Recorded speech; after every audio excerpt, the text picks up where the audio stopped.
حوالے کے طور پہ عرض کر رہا ہوں کہ ابن موسیٰ رضی اللہ تعالیٰ عنہ روایت فرماتے ہیں، مشکات کی حدیث ہے کہ اللہ کے نبی صلی اللہ علیہ وسلم نے ارشاد فرمایا، مثال دی کہ اللہ کا ذکر کرنے والا اور اللہ کا ذکر نہ کرنے والا، اس کی مثال عطا فرمائی۔ حدیث میں آتا ہے اللہ کا ذکر کرنے والا اور اللہ کا نہ ذکر کرنے والے کی مثال بیان فرمائی۔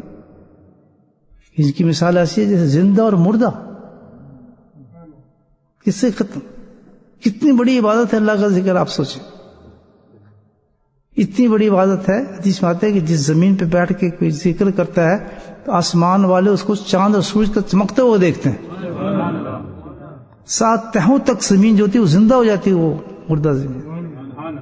اور ہم دیکھیں کیسے ہیں، اس کی مثال دی ہے اللہ کے نبی نے کہ جو ذکر کرتا ہے جو ذکر نہیں کرتا اس کی مثال ایسی ہے کہ جیسے کہ ذکر کرنے والا اور نہ کرنے والے کی مثال ہے کہ زندہ مردہ، یعنی جو اللہ کا ذکر کرتے ہیں وہ زندہ ہے، جو اللہ کا ذکر نہیں کرتے وہ مردہ ہیں۔ بس اللہ نے کہہ دیا تو ختم معاملہ۔ اب ہم کہیں جب تو کھانا بھی کھا رہے ہیں، گاڑی بھی چلا رہے ہیں، بھاگ بھی رہے ہیں، دوڑ بھی رہے ہیں، تو سارے دیکھیں ساری دنیا اس میں بیٹھے ہیں، آپ وہ سبھی کر رہے ہیں یہ کام، لیکن اللہ کی کتابوں میں کیا ہے، وہ مردہ ہیں۔ اور یہ گھڑیوں کی نہیں بات، بلکہ یہ تو یہ ہے کہ انسان کو ذاکر ہونا چاہیے ہر وقت۔ اس کا انتظام بھی اللہ پاک نے کی ہے، یہ نہیں کہا کہ بھائی چلو 1 گھنٹہ ذکر کر لیا۔ یہاں تو ایسا ہے کہ جو ذکر جس وقت بندہ ذکر نہیں کرتا اس وقت مردہ ہے۔ اتنی زبردست یہ عبادت ہے، اللہ چاہتا اتنی چاہتا ہے اس عبادت کو بندہ عبادت کرے۔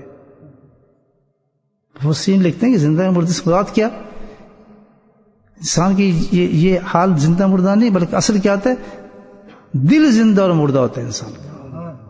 جو اللہ کا ذکر کرتا ہے اس کا دل زندہ ہو جاتا ہے۔ زندہ ہونے کی نشانی ہے اس کی نماز کبھی قضا نہیں ہوگی، سبحان اللہ۔ وہ جھوٹ کبھی نہیں بولے گا، وہ فراڈ کبھی نہیں کرے گا، وہ نافرمانی کبھی نہیں کرے گا، وہ گندے کام کبھی نہیں کرے گا۔ اتفاق سے انسان ہے کہ ہو گیا تو شرمندہ ہوگا، نادم ہوگا، توبہ کرے گا، استغفار کرے گا، پریشان ہوگا۔ تبھی ہم اپنی کیفیت دیکھ رہے ہیں کہ اگر یہ چیزیں ہمارے ہیں تو ہم زندہ ہیں۔ عبادت میں زندگی گزارے گا، تلاوتیں قرآن کرے گا، سجود کرے گا، لطف اس کو ان چیزوں میں لطف آئے گا، اور جو لاجانی باتیں ہیں دنیا کی اس سے دل گھبرائے گا۔ یہ ہے زندہ انسان، اس کی نشانی یہ ہے کہ دل زندہ ہے اس انسان کا۔ اور جس کا دل ان چیزوں پہ جائے گا، گندی چیزوں پہ جائے گا، بری باتوں کی طرف تسلی ہوگی، گپے شپے مارے گا، وقت ضائع کرے گا،